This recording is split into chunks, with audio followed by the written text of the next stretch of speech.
breaking news, Nigerians.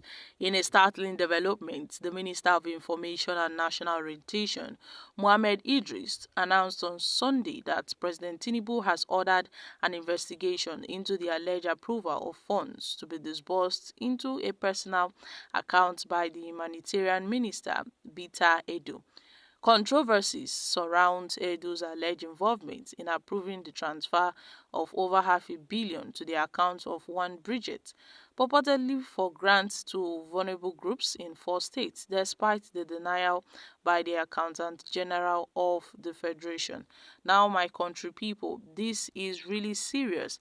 The Minister of Information and National Orientation of Nigeria, in a statement to address the widespread information circulating regarding the use of public funds by the Minister of Humanitarian Affairs and Poverty Alleviation, had made this known that President Tinubu has ordered an investigation into the alleged fraudulent activities of the minister.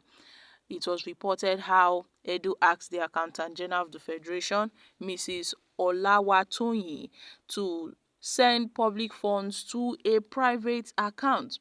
Now, the account belongs to one Onyiyelu Bridget Mojisola, identified as a project manager by the minister, and Edu had approved that the 585.198 million, I beg your pardon, should be disbursed into a personal account. It was also reported on Sunday that her ministry approved funds for flight tickets and airport tickets for her teams from Abuja to Kogi State, even though the latter has no airport, even though Kogi State has no airport. In a statement, the Ministry of Information and National Orientation said it acknowledged the concerns raised by the public regarding the alleged payment of funds into a private account by the Ministry of Humanitarian Affairs and Poverty Alleviation. According to them, they are quite aware of the narratives circulating wildly, and they've wished to ensure Nigerians that the government takes these issues seriously. Well, my country people, we really hope that the federal government, under the leadership of President Bola Ahmed Tinubu, would be transparent and accountable to the people, and they should be committed to ensuring that public funds are allocated and utilized effectively and efficiently to address the needs of Nigerians. It is so sad that Nigerians who are barely, striving to feed three square meal in a day. Now, this money was meant to go to the vulnerable people that are in need. Now, this money was said to be diverted. In the light of this recent event, the president has directed that a thorough and a comprehensive investigation will be conducted to ascertain the accuracy and the validity of the reported details. We really hope that the government would be determined to unravel the truth as it relates to this matter and ensure that appropriate actions will be taken to ensure that any breaches and infiltrations are identified and decisively punished in line with the administration's commitment to public accountability and due process. Now, at this point, the public is advised to note, against the backdrop of various unverified narratives circulating on the internet, that the Ministry of Information and National Orientation, under the leadership of Mohammed Idris, is the primary source for verified information about events and actions of the federal government of Nigeria. Well, my country people, Nigerians have been urged to exercise patience as investigation unfolds.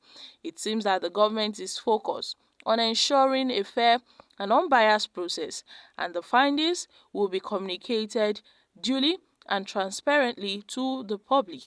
Well, my country people, we really hope so, because the timing of this controversy aligns with the ongoing investigation by the EFCC, the Economic and the Financial Crimes Commission, into Edu's predecessor.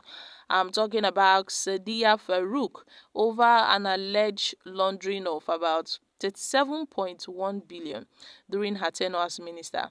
And in response to this uproar, the president now has decided to direct a thorough investigation to unravel the truth and to ensure accountability We really hope that the government would do as they have said. We really hope that this investigation is not an audio investigation. Nigerians are itching to know the truth. Nigerians are itching to get to the root of this matter. This is not business as usual. Everybody must be held accountable to their works and everything that they are doing. So I don't know why people, mostly people that comes to power, why they have this mindset that they are there to embezzle funds. Now, the most painful act is that this money is meant to go to vulnerable Nigerians, people that need this money, people that need help. We all know that the removal of the fuel subsidy is dealing harshly with Nigerians, and the economic reforms is not favorable to the people. People are suffering on a daily basis, and it seems that one minister is just there trying to make things worse for Nigerians. So this Ministry of Poverty Alleviation is only trying to make things worse. How can a lady, be engaged in this kind of act? Well, we don't want to conclude fully and point fingers at her that okay, we really want to get to the root of this issue before we can make a final conclusions. But aside that, so many people have been calling that she should be suspended from office, at least pending the time of the investigation. I mean, during this investigation, she shouldn't be in office occupying power and all of that. Who knows what actions she would do next? So my country people, I don't know why at any given opportunity people tend to misuse power if they are given opportunity, which is really, really bad, and it is unfortunate. That is why we want to get to the root of this matter, so we would know the outcome of this, because it is too early for someone who was appointed minister recently to start start embezzling money. It is really, really bad, my country people. So guys, what are your thoughts on this? We really hope that Nigeria would be better, but then we should start now and hold everyone, including ministers, presidents, governors, those in public offices, accountable for their actions. Our each process should be transparent. They should be held accountable. They should be held accountable, and the process should be transparent. And Nigerians should be given the full information on what's happening in the government. So guys, I'm dropping here. Kindly share your thoughts on this in the comment section. Thank you.